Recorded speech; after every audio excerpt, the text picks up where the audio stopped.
Hello dear friends, स्वागत है आप सभी का हमारे YouTube channel the academy of geography में। आज की इस वीडियो में हम डिस्कस करने जा रहे हैं कि जो एमएससी जियो इन्फॉर्मेटिक्स है उसका क्या सिलेबस है और कौन सी बुक्स जो हैं आपको इसके लिए प्रेफर करनी चाहिए पढ़ने के लिए। ठीक, तो इस वीडियो में हम ये चीज़ें देखेंगे। काफ़ी दिनों से काफ़ी स्टूडेंट्स इस चीज़ के लिए बोल रहे थे कि एमएससी जियो इन्फॉर्मेटिक्स का भी आप चीज़ कुछ हमें बताएं कि किस तरह से प्रिपेयर करना है। तो इस सीरीज में एमएससी जियो इन्फॉर्मेटिक्स की सीरीज में हम शुरुआत करेंगे। पहले सबसे पहले सिलेबस डिस्कशन से, फिर हम आगे बात करेंगे कौन कौन सी यूनिवर्सिटीज़ हैं जो सीयूटी के अंडर हैं और जहाँ से आप जो है एमएससी जियो इन्फॉर्मेटिक्स कर सकते हैं। और फिर किस तरह से आपको प्रिपरेशन करनी है, प्रीवियस ईयर क्वेश्चन पेपर, इस तरह की जो भी हमसे पॉसिबल हो पाएगा हम वो आपको बताएंगे, क्योंकि यहाँ पर बहुत सारी चीज़ें हमें करनी होती है। एमएससी जियोग्राफी वालों के लिए भी, फिर उसके बाद नेट के लिए, सी टी पी जी वालों के लिए, राइट। तो धीरे धीरे हम सारी चीज़ें आपके लिए यहाँ पे करेंगे। तो सबसे पहले हम स्टार्ट करते हैं यहाँ पे कि इस सिलेबस का नाम क्या है और कोड क्या है। हालांकि जो डिग्री होती है वो ज़्यादातर हम इसको इसी चीज़ से जानते हैं, एमएससी जियो इन्फॉर्मेटिक्स के नाम से, राइट। एमएससी जियो इन्फॉर्मेटिक्स के नाम से जानते हैं इसको, क्लियर। तो अब जो है हम देखेंगे कि इसका पूरा नाम क्या है। इसका जो पूरा नाम है वो है applied geography and geo informatics, और इसका जो कोड है वो है COQP02, राइट। तो इस कोड को थोड़ा ध्यान रखिएगा जब भी आप पेपर भरेंगे। तो राइट, तो चलिए अब हम थोड़ा सिलेबस की ओर बढ़ते हैं।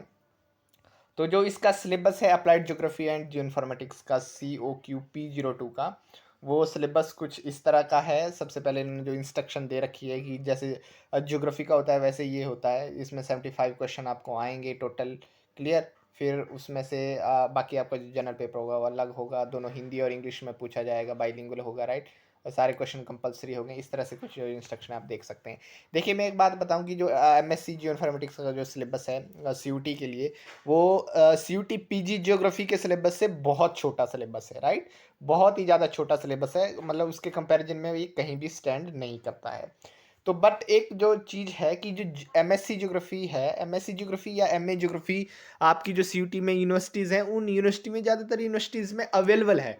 लेकिन एमएससी जियो इन्फॉर्मेटिक्स सब यूनिवर्सिटीज़ में अवेलेबल नहीं है। उस वजह से जो कंपटीशन है वो कंपटीशन उतना ही बना रहता है, क्योंकि सीट्स कम है एमएससी जियो इन्फॉर्मेटिक्स में। मैं बात कर रहा हूँ उन यूनिवर्सिटीज़ की जो यूनिवर्सिटीज़ आपकी सीयूटी के अंडर है, राइट। बाकी आपकी स्टेट यूनिवर्सिटीज़ हो सकती हैं, प्राइवेट यूनिवर्सिटीज़ हो सकती हैं, वो आप अपने से एक्सप्लोर कर सकते हैं, राइट। कौन सी यूनिवर्सिटीज़ हैं वो हम आपको नेक्स्ट वीडियो जब बनाएंगे तो उसमें बताएंगे कि कौन कौन सी यूनिवर्सिटी सीयूटी पीजी में आती हैं और वो एमएससी जियो इन्फॉर्मेटिक्स में आपकी करवाती है और वो इस सिलेबस को कंसिडर करती हैं, राइट। तो चलिए अब हम सिलेबस को देखते हैं। छोटा सिलेबस है जियोग्राफी के कंपैरिजन में। तो सबसे पहले हम बात करेंगे कि, एक सेकेंड, हाँ, सबसे पहले हम बात करेंगे यहाँ पे सिलेबस की। तो सिलेबस में सबसे पहले इन्होंने लिखा हुआ है ह्यूमन ज्योग्राफी। देखिए, ह्यूमन ज्योग्राफी जब आप एमएससी ज्योग्राफी के लिए पढ़ते हो ना, तो बहुत बड़ा आपका सिलेबस हो जाता है। हर चीज़ आपको पढ़नी पड़ती है, खोल खोल के हर चीज़ आपको पूछते हैं, जिसमें ज्योग्राफिकल थॉट होते हैं, पॉपुलेशन ज्योग्राफी होती है, राइट, कल्चरल सोशल ज्योग्राफी होती है। लेकिन यहाँ पे ऐसा नहीं है, यहाँ पे बहुत छोटा सिलेबस है, राइट, जिसमें आपकी ह्यूमन ज्योग्राफी की डेफिनेशन, नेचर, मेजर सब फील्ड है ना, कंटेम्प्रेरी रिलेवेंस क्या है ह्यूमन ज्योग्राफी की, वो चीज़ें आपकी आज से पूछी जाएंगी। स्पेस क्या है होता है, सोसाइटी क्या होती है उसके बारे में पूछा जाएगा। स्पेस एंड सोसाइटी में क्या क्या चीज़ें आएंगी, उसमें आपकी कल्चरल रीजन के बारे में पूछेंगे, रेस के बारे में क्वेश्चन आ जाएगा, रिलीजन और लैंग्वेज के ऊपर क्वेश्चन आएगा, क्लियर। तो एक बात मैं आपको बताऊं कि अगर आप एमएससी ज्योग्राफी के लिए तैयार कर रहे हैं, कि आपका टारगेट है कि मैं एमएससी ज्योग्राफी भी करने में कंफर्टेबल हूं और एमएससी जियो इन्फॉर्मेटिक्स में भी करने में कंफर्टेबल हूं, तो मैं यही कहना चाहूंगा कि उनको एक्स्ट्रा एफर्ट मारने की जरूरत नहीं है। वो सिर्फ अपने ज्योग्राफी के सिलेबस पे ध्यान दीजिए, जो एमएससी ज्योग्राफी यानी कि सीयूटी पीजी ज्योग्राफी का सिलेबस है, उसी पे वो ध्यान दीजिए और उसी से उनका ये वाला जो पेपर है वो भी क्लियर हो जाएगा। तो आप दोनों ट्राई कर सकते हैं, दोनों में, और जहां पर आपको एडमिशन मिले आप ले सकते हैं। और एमएससी ज्योग्राफी और एमएससी जियो इन्फॉर्मेटिक्स में कौन ज़्यादा अच्छा है, कौन किस सब्जेक्ट में की जानी चाहिए, किस में ज़्यादा अपॉर्चुनिटीज़ हैं, वो मैंने ऑलरेडी वीडियो बनाई है और आप प्लेलिस्ट में जाके उस वीडियो को देख सकते हैं, ढूंढ सकते हैं, क्लियर। आगे बढ़े तो उसके बाद आपका जो तीसरा नंबर पूछा गया वो पॉपुलेशन के ऊपर क्वेश्चन आएंगे। पॉपुलेशन ग्रोथ है ना, डेमोग्राफिक ट्रांजिशन थ्योरी ये आती है ना, ये पढ़नी है आपको। उसके बाद वर्ल्ड पॉपुलेशन डिस्ट्रीब्यूशन किस तरह से है, कंपोजिशन किस तरह से, उसकी एज, जेंडर, लिटरेसी के ऊपर क्वेश्चन पूछे जाएंगे। क्लियर। उसके बाद सेटलमेंट्स से रिलेटेड क्वेश्चन आएंगे कि किस तरह की टाइप्स ऑफ सेटलमेंट्स क्या होती हैं। ठीक। Types and pattern of rural settlements है ये, राइट। तो आपकी रूरल सेटलमेंट्स के टाइप क्या होते हैं और उनका पैटर्न किस तरह का है। क्लासिफिकेशन ऑफ अर्बन सेटलमेंट्स पूछा गया है, अर्बन सेटलमेंट्स में किस तरह का आजकल ट्रेंड्स चला हुआ है। क्लियर। जो इसमें छोटी छोटी टर्म्स होती हैं, कॉन्वर्बेशन, मेगालोपोलिस, वो इन्हीं इन्हीं चीज़ों में आती हैं, तो वो थोड़ा देख लें, उनमें डिफरेंस आपके क्लियर होने चाहिए। ठीक। पैटर्न ऑफ वर्ल्ड अर्बनाइजेशन, किस तरह से वर्ल्ड में अर्बनाइजेशन बढ़ रही है, कौन कौन से देश कितने अर्बनाइज्ड हैं, कितने कम हैं, क्या समस्याएं अर्बनाइजेशन अपने साथ लाती हैं। साथ में जीआईएस और रिमोट सेंसिंग का आप किस तरह से इस अर्बनाइजेशन को डिटेक्ट करने में, स्टडी करने में यूज़ कर सकते हैं। तो थोड़ा सा आपको इस चीज़ के बारे में देख लेना है। उसके बाद हम आगे बढ़े तो उसके बाद आती है जनरल कार्टोग्राफी। देखिए कार्टोग्राफी आपकी जीआईएस का सोल है। आपको कार्टोग्राफी की समझ नहीं होगी तो आपको जीआईएस की भी समझ नहीं होगी। तो इसमें आपको मैप्स के बारे में पता होना चाहिए कि मैप्स क्या होते हैं, टाइप्स ऑफ मैप्स क्या होते हैं, मैप्स में कौन कौन से एलिमेंट्स हैं, वो एलिमेंट्स आपको पता होने चाहिए, उनके ऊपर क्वेश्चन आते हैं। क्लियर। उसके बाद आपका मैप स्केल क्या होती है, किस तरह से मैप स्केल को सॉल्व करते हैं, रिडक्शन, इनलार्जमेंट, इस तरह की चीज़ें। टाइप्स क्या है, उसके बाद एप्लीकेशंस क्या है मैप स्केल्स की, reading distance on a map, right. किस तरह से आपको अगर मैप के ऊपर स्केल लिखी हुई है उस स्केल को किस तरह से पढ़ना है। अब स्केल भी अलग अलग टाइप की होती हैं, तो उन डिफरेंट स्केल्स को कैसे पढ़ा जाता है, उस तरह के क्वेश्चन आपसे पूछे जाएंगे। फिर उसके बाद बहुत इंपॉर्टेंट आपका मैप, एक सेकेंड, हाँ चलिए, उसके बाद मैप प्रोजेक्शन आपका आता है। ठीक। Criteria for choice of projection, right. कौन सी स्केल आपको प्रोजेक्शन क्या होती है, सबसे पहले आपको पता होना चाहिए कि प्रोजेक्शन होती क्या है, आपको कौन से टाइप की प्रोजेक्शन कहाँ यूज़ करनी है। फिर उसके बाद डिफरेंट डिफरेंट टाइप की प्रोजेक्शन होती हैं, तो सिलेबस में कौन कौन सी लिखी हुई है, जिसमें जेनिथल नोमोनिक पोलर केस लिखा हुआ है, जेनिथल स्टीरियोग्राफिक पोलर केस लिखा हुआ है, सिलिंड्रिकल इक्वल एरिया लिखा गया है, मर्केटर प्रोजेक्शन स्पेशली अलग से लिखी गई है। ठीक। कॉनिकल प्रोजेक्शन लिखी गई है, टू स्टैंडर्ड पैरेलल बोनीज प्रोजेक्शन, ये प्रोजेक्शंस आपको अच्छे से पढ़ लेनी है। और क्या है, आपको अब ऐसा तो नहीं है उसको बनाने बैठना है, राइट। ऐसा तो है नहीं कि आपका कोई रिटन पेपर होगा, आपसे क्वेश्चन आएगा एमसीक्यू बेस में, तो आपको उन प्रोजेक्शंस के कैरेक्टरिस्टिक्स प्लस उन प्रोजेक्शंस की एप्लीकेशन को ध्यान में रखना है। क्लियर। कि अगर मैं नमोनिक जो प्रोजेक्शन है उसको पढ़ रहा हूँ, तो नमोनिक प्रोजेक्शन की क्या लिमिटेशंस हैं, क्या उसके कैरेक्टरिस्टिक्स हैं, क्या उसकी प्रॉपर्टीज़ हैं, और क्या उसकी एप्लीकेशंस हैं। ये तीन चीज़ें आपको हर इसकी प्रोजेक्शन की पढ़नी है। पहली चीज़ कि उसके क्या कैरेक्टरिस्टिक्स हैं या क्या प्रॉपर्टीज़ हैं। क्लियर।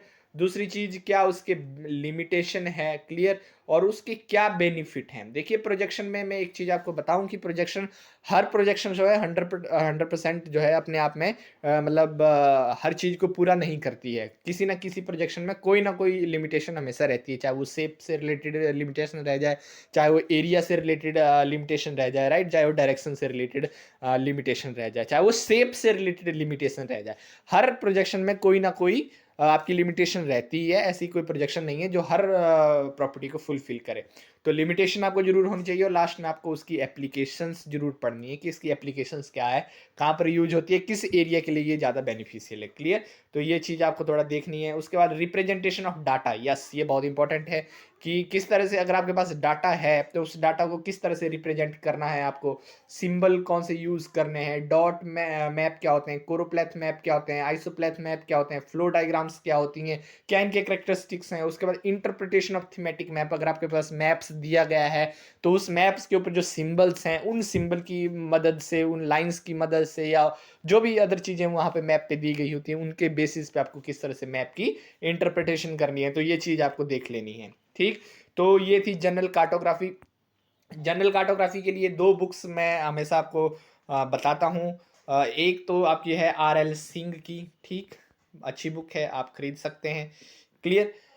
और एक है डॉक्टर D.R. खुल्लर की, D.R. खुल्लर सर की प्रैक्टिकल ज्योग्राफी बुक है, वो भी बहुत अच्छी बुक है। देखिए मैं आपको बताऊं कि अगर आपने पहले कार्टोग्राफी नहीं पढ़ी है, आपका ज्योग्राफी जियो इन्फॉर्मेटिक्स आपका बैकग्राउंड नहीं है, तो आप बुक लीजिए कौन सी, डी आर खुल्लर सर की, क्योंकि बहुत प्यारी बुक है और इसमें ये सारा सिलेबस कवर हो जाएगा। क्लियर। और जब इस बुक को आप अच्छे से पढ़ लोगे ना तो आपके इतने अच्छे बेसिक्स तैयार हो जाएंगे कि आप कहेंगे कि वाह क्या बात है। और इस आई थिंक मैं अपना बताऊं तो मैंने आर एल सिंह की बुक मैं सही बताता हूँ नहीं पढ़ी हुई है, मैंने डी आर खुल्लर की बुक पढ़ी है। तो डी आर खुल्लर की बुक से ये जो आपका सिलेबस दिया गया ना ये सारा सिलेबस कवर हो जाएगा। बाकी आप आपकी चॉइस है, आप आर एल सिंह भी पढ़ सकते हैं, वो भी अच्छी बुक है नो डाउट। सादे ज़्यादातर लोग उसको रिकमेंड करते हैं, लेकिन मैं आपको डी आर खुल्लर की बुक बताऊंगा कि आप पॉसिबल हो तो उस बुक को पढ़िए एक बार। क्लियर।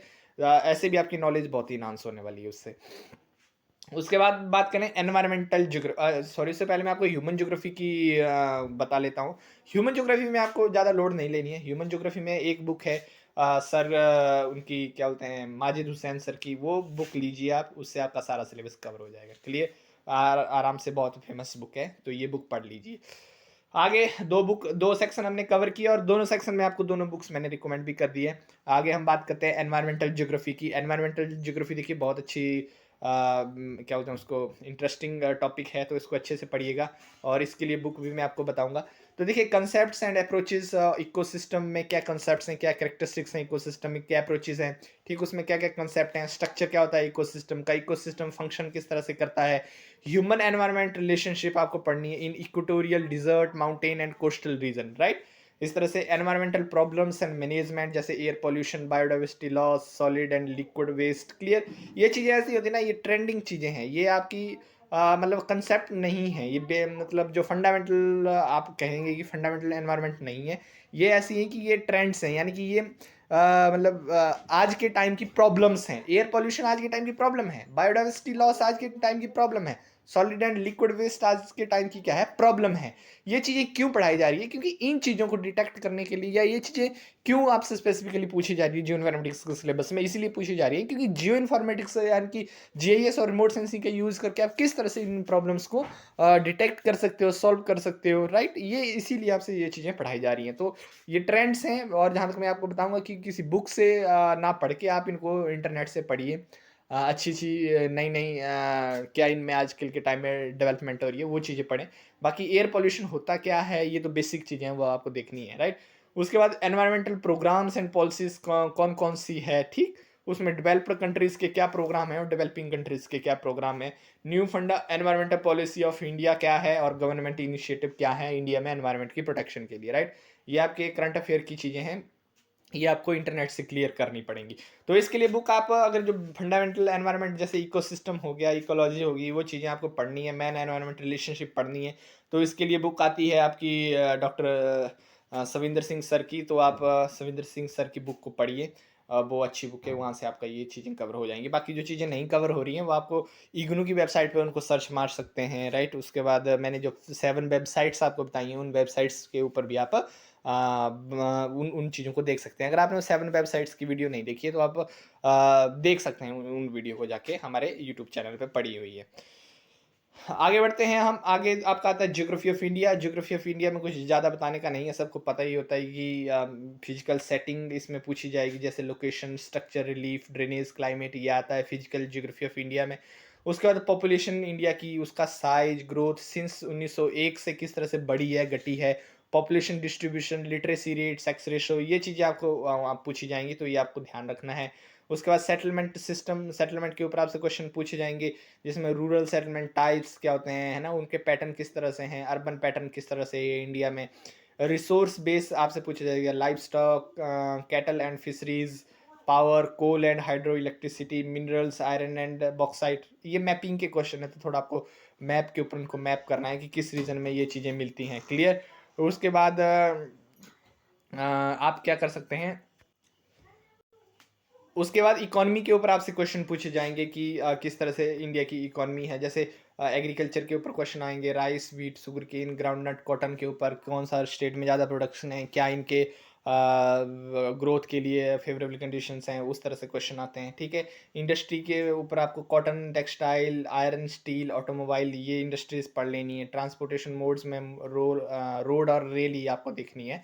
बाकी जो आपकी समुद्री है या आपकी केनाल सिस्टम है वो आपको नहीं देखना है। रोड और रेल अच्छे से पढ़ लेना है, कौन सा हाईवे नंबर कितना किसको कनेक्ट करता है, इस तरह की चीज़ें थोड़ा देख लेना है। रेल में आपके जो क्वेश्चन, मोस्ट फेमस क्वेश्चन आता है वो आपको है जोन के ऊपर आता है कि उनके हेडक्वार्टर कहाँ पे है। जैसे वेस्टर्न रेलवे है तो उसका हेडक्वार्टर कहाँ पे, क्लियर, इस तरह से चीज़ें आपको देखनी है। तो इसके लिए तो एक जो इंसाइक्लोपीडिया है इंडियन ज्योग्राफी का, DR खुल्लर सर की बुक, वो बुक लीजिए, ठीक। उस बुक से ये सारा आपका क्लियर हो जाएगा। उसके बाद आगे बढ़ते हैं, आपका इकोनॉमिक ज्योग्राफी आती है। इकोनॉमिक ज्योग्राफी में आपसे definition, approaches, fundamental concepts, economic geography, pattern development, ठीक, लोकेशन थ्योरीज, एग्रीकल्चर की वॉन थ्यूनन की, और इंडस्ट्रियल में वेबर की थ्योरी। दो ही थ्योरी आपको पढ़नी है, ज़्यादा नहीं इन्होंने डाली है। उसके बाद प्राइमरी एक्टिविटीज़ क्या होती हैं, ठीक। उसके बाद इंटेंसिव सब्सिस्टेंस फार्मिंग किसे कहते हैं, किस रीजन में ज़्यादा प्रचलित है, कमर्शियल ग्रेन फार्मिंग, ठीक, plantation, commercial dairy farming, commercial fishing and mining, iron ore, coal and petroleum, इनके ऊपर वर्ल्ड लेवल पे आपको देखनी है, और इंडिया के लेवल पे भी तो आपको देखनी पड़ेगी, ठीक है। सेकेंडरी एक्टिविटीज़ में फिर आपको cotton textile industries, petrochemical industries, major manufacture regions, ठीक। उसके बाद आपके टर्सरी एंड क्वाटरनरी एक्टिविटीज़ में modes of transportation, pattern of international trade, clear, information and communication technology industry, ये चीज़ें आपको थोड़ा देखनी पड़ेगी। तो इसके लिए दो बुक मैं आपको बताऊंगा, उसमें एक है आपकी HM सक्सेना की, ठीक, HM Saxena, economic geography by HM Saxena, और दूसरी है आपकी के सिद्धार्था की, राइट, के सिद्धार्था, ये बुक है। दो बुक है, इन बुक्स में से कोई एक बुक आपको खरीद लेनी है।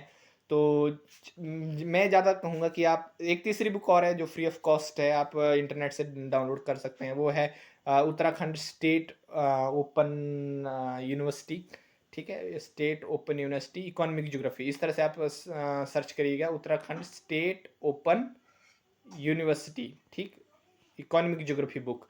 उसका PDF आपको मिल जाएगा, वो भी एक अच्छी बुक है, उसमें भी चीज़ें अच्छी लिखी हुई हैं, और हो सकता है आपका काम उसी से चल जाए, तो वो आप एक बार चेक कर लेना। अगर उससे आपका काम ना चले तो इस सिलेबस को एक बार मैच कर लेना, अगर उससे आपका काम ना चले तो फिर आप HM सक्सेना सर की बुक है या के सिद्धार्था सर की बुक है, वो आप मंगवा सकते हैं। मैं ज़्यादा आपको बल दूंगा कि आप HM सक्सेना सर की बुक मंगवाइएगा, क्योंकि ये मैंने पर्सनल लेवल पे देखी हुई है, ज़्यादा अच्छी बुक है, और आपका जो सिलेबस है, ये सिलेबस भी यहाँ से कवर हो जाएगा, क्लियर। तो इकोनॉमिक ज्योग्राफी यहाँ पे क्लियर होती है। फिर जो आपका फिर से मतलब ट्रेंडिंग टॉपिक डिज़ास्टर मैनेजमेंट है, इंडिया में काफ़ी ट्रेंडिंग रहता है, उसके ऊपर आपसे क्वेश्चन पूछे जाएंगे, जिसमें hazard, risk, vulnerability and disaster, इसमें क्या मतलब डिफरेंस होता है, उनके डेफिनेशन और कंसेप्ट्स आपको देख लेने हैं। डिज़ास्टर इन इंडिया, जैसे उसके क्या कॉजेज़ हैं, उसका क्या इम्पैक्ट है, उसकी क्या डिस्ट्रीब्यूशन है, क्लियर। मैपिंग आपको करनी है फ्लड, लैंडस्लाइड और ड्रॉट की। मैपिंग का मतलब है कि फ्लड किस रीजन में ज़्यादा आता है, और लैंडस्लाइड्स कहाँ पे ज़्यादा आते हैं, और तीसरा ड्राउट मतलब सूखा ज़्यादातर कहाँ पे है। ये तीन चीज़ें ही आपको मैपिंग में पूछी गई हैं, ज़्यादा आपसे नहीं पूछी गई हैं, क्लियर। उसके बाद disaster in India, disaster in India में आपके उसके क्या कॉजेज़ हैं, मतलब दो दिए गए हैं इन्होंने, ठीक। पहले तो ये दिया गया है, उसके बाद सेम आपको दिया गया है अर्थक्विक का, सुनामी का और साइक्लोन का, ठीक। क्योंकि ये एक अलग रीजन में आएंगे, ये एक अलग रीजन में आएंगे, तो जिस वजह से इन्होंने दो अलग अलग टॉपिक में बांटा है इसको, क्लियर। उसके बाद हम देखें ह्यूमन इंड्यूस्ड डिज़ास्टर, उसके बाद मैन मेड डिजास्टर कौन से होते हैं, उसके क्या कॉजेज़ हैं, उसके क्या इम्पैक्ट हैं, डिस्ट्रीब्यूशन और मैपिंग।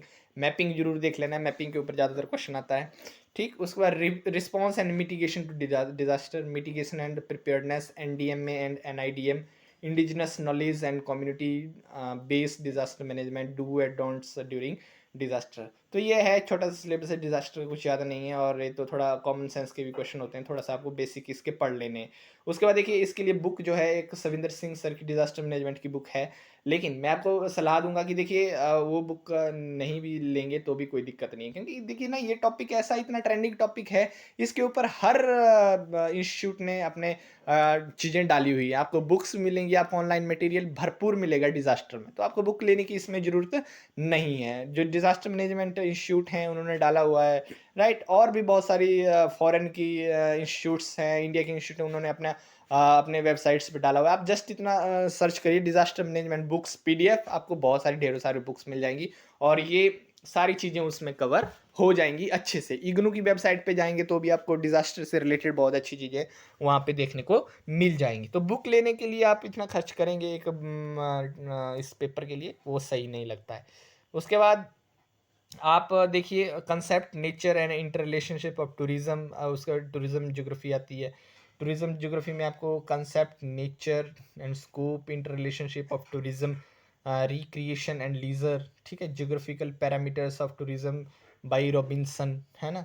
फिर उसके बाद type of tourism, nature tourism, cultural tourism, medical tourism, pilgrimage हैं, recent trends of tourism, international, regional, domestic, India, ecotourism, sustainable tourism, meetings, incentives, conventions and exhibitions। उसके बाद impact of tourism on economy, environment and society, tourism in India, tourism infrastructure, case studies of Himalaya, desert land, coastal and heritage, national tourism policy, right. ये एक out of चीज़ है जो आपकी C U T P G geography में नहीं आती है। ये एक अलग यूनिक चीज़ इन्होंने M S C geoinformatics में डाली है, और क्यों डाली है वो मुझे पता नहीं है। तो इसके लिए देखिए आपको स्पेशल, आप M S C geoinformatics करेंगे तो टूरिज़्म से रिलेटेड आपको चीज़ें बाद में नहीं पढ़ने को मिलेगी। अगर आप टूरिज़्म ज्योग्राफी की बुक खरीद भी लेंगे कोई, तो वो आपके काम बाद में नहीं आएंगी। तो मैं आपको सलाह दूंगा कि इस चीज़ को आप इन टॉपिक्स को आप इंटरनेट पे सर्च करिए, आपको बहुत ज़्यादा मटेरियल अच्छे से इसके ऊपर मिल जाएगा, क्योंकि टूरिज़्म भी एक आज का एक ट्रेंड्स है जो बढ़ रहा है। क्लियर, ज़्यादातर जो इसमें इन्होंने चीज़ें कवर की है वो कन्वेंशनल ज्योग्राफी से हटकर जो आज के टाइम की ज़रूरत है, जो करंट में चीज़ें प्रचलित हैं, उन पे उन्होंने ज़्यादा जोर दिया है, जो M S C geoinformatics का सिलेबस है। क्लियर, तो ये है ज्योग्राफी ऑफ टूरिज्म। और लास्ट चीज़ आपकी आती है फिर सस्टेनेबिलिटी एंड डेवलपमेंट, राइट। तो ये आपको बहुत ज़्यादा चीज़ें आपकी इसके इंटरनेट के ऊपर मिल जाएंगी। साथ में जब आप एनवायरनमेंट की बुक पढ़ेंगे तो एनवायरनमेंट की बुक से भी काफ़ी चीज़ें यहाँ से कवर हो जाएंगी। तो देखिए सस्टेनेबिलिटी की डेफिनेशन पूछिए, component and sustainability for development, the millennium development goals, national strategies and international experiences, ठीक, sustainable development need and examples from different ecosystems, inclusive development, education, health, climate change, the role of higher education in sustainability, the human right to health, है ना, poverty, उसके बाद diseases, sustainable livelihood model, policies and global cooperation for climate change। Last आपका पांचवा sustainable development policies and programme, Rio+20 क्या है, ठीक है, गोल बेस्ड डेवलपमेंट क्या होती है, financing for sustainable development, sustainable development के लिए पैसा कहाँ से आता है, ठीक है। उसके बाद principle of good governance, national environment policy, CDM, ठीक। कम्युनिटी डिजास्टर मैनेजमेंट, CDM का मतलब कम्युनिटी डिजास्टर मैनेजमेंट। क्लियर। तो देखिए होता क्या है कि इसके लिए सस्टेनेबिलिटी एंड डेवलपमेंट डायरेक्ट तो कोई बुक नहीं होगी, क्योंकि ये एक इंटर रिलेशन, मतलब क्या बोलते हैं उसको, डिफरेंट डिफरेंट चीज़ों को मिला के, क्योंकि इसमें डिज़ास्टर की चीज़ें भी आ गई हैं, इसमें एनवायरनमेंट की चीज़ें भी आई है, इसमें सस्टेनेबिलिटी की भी चीज़ें आई है। तो ये आपको डिफरेंट चीज़ जगहों से इसकी मतलब पढ़ना पड़ेगा इसको, तो एक बुक आपको नहीं मिलेगी। इसके लिए तो बेटर रहेगा कि आप इंटरनेट रिसोर्सेज का यूज़ करिए, इंटरनेट पर इन टॉपिक्स को सर्च करिए, आपके पास बहुत सारी चीज़ें इनके रिलेटेड मिल जाएंगी। तो ये छोटा सा सिलेबस था जो यहीं पे ख़त्म होता है। ज़्यादा से ज़्यादा कितनी यूनिट है इसमें, 1 2 3 4 5 6 7 8 यूनिट हैं टोटल इसमें। तो बहुत छोटा सिलेबस है as compare to MSc geography या MA ज्योग्राफी के सिलेबस से। तो ये थे सिलेबस डिस्कशन। अगर आपको वीडियो इन्फॉर्मेटिव लग रही है तो आप चैनल को सब्सक्राइब कर सकते हैं, और नेक्स्ट वीडियो में हम डिस्कस करेंगे कि कौन सी यूनिवर्सिटीज़ में MSc जियो इन्फॉर्मेटिक्स आपस की करवाई जाती है, जहाँ पे इस सिलेबस के आधार पर जो है एडमिशन होती है। क्लियर, क्योंकि सिलेबस एक तो ज्योग्राफी का है जिसका कोड आई थिंक HUQP08 है, जहाँ तक मेरे को आइडिया है, लेकिन इसका कोड है COQP02, ठीक। तो ये है, तो इसके इस सिलेबस के बेस में किन किन सेंट्रल यूनिवर्सिटीज़ या जो यूनिवर्सिटीज़ CUTPG के अंडर है उनके ऊपर हम नेक्स्ट वीडियो में डिस्कस करेंगे। अगर आपको वीडियो पसंद आई तो आप चैनल को सब्सक्राइब कर सकते हैं। मिलते हैं आपके साथ नेक्स्ट वीडियो में, तब तक के लिए धन्यवाद।